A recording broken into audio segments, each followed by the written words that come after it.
often when we think about being in a state of ketosis or nutritional ketosis, we really kind of think primarily about the energy aspect of that conversation. And energy is a really big part of what ketosis is and how it interacts with the body, but it's actually only a small part of the story. Our bodies will make their own ketones in a circumstance where carbohydrate is restricted in the diet, such as a low carb ketogenic diet, or during prolonged fasting, right? So the liver will take these fats and break them down into these molecules called ketones or ketone bodies. So why would our body do this? Well, it actually played a really important role in our history as a species.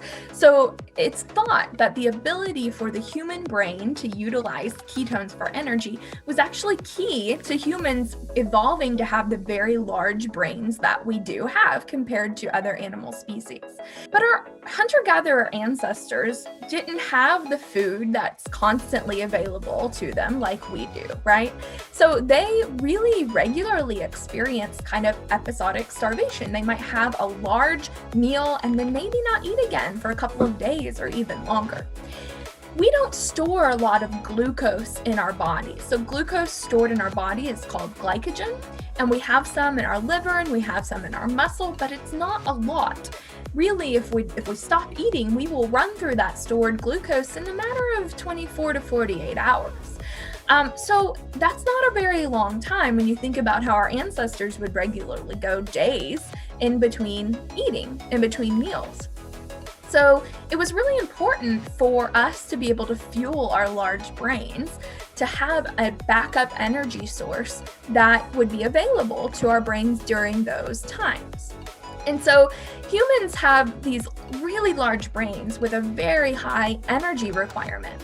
So about 20% of the energy that we use on a daily basis goes to fuel our brain, even though our brain is only about 2% of our body weight. If we weren't able to convert fat into ketones that are able to fuel the brain, it's thought that humans would probably only be able to go to 3 weeks total without food before they died by cardiorespiratory failure, because we'd have to start breaking down muscle. But instead, most humans actually can go 2 to 3 months without food before the body gets to that point of starvation and death. So it's actually a very fascinating part of our evolutionary history that ketones offered this alternative fuel to the brain that we don't really have otherwise.